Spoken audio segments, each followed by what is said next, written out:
President Trump with a stark warning to Hamas. If they don't disarm, we will disarm them. They know I'm not playing games. Just one day after brokering a historic hostage exchange and ceasefire, our Karen Travers pressing Trump on the deadline he'll put on Hamas to give up its arms. A reasonable period of time, pretty quickly. A reasonable period of time. Trump's warning comes as Israel accuses Hamas of violating its ceasefire agreement, failing to return all bodies of hostages who were killed.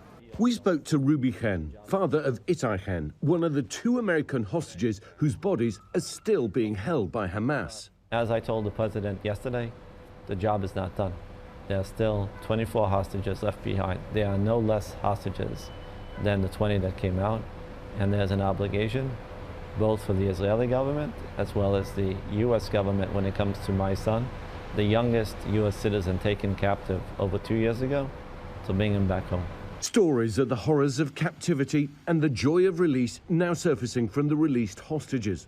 Omri Moran, now reunited with his wife and 2 daughters. We spoke to his brother-in-law. When I saw him with the girls, I realized that I was waiting for that even more, because those girls were waiting for him for so long, speaking to him, dreaming about him, talking to a poster as if that is there. On Tuesday, the bodies of 3 Israelis were handed back to Israel. Hamas says some of the others remain trapped under rubble from buildings destroyed in the war.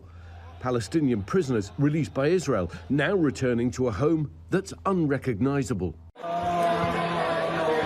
This man came back to find his wife and children have been killed.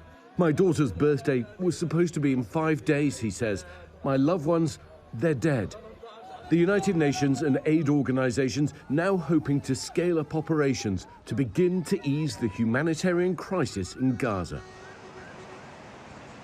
Well, closure for so many, but many still waiting. And we saw them gathering, still meeting, still supporting each other, calling on Israel and America to not forget that their loved ones have not been returned. Today, the first funeral for one of those captives, his parents waiting more than 2 years to bury their son.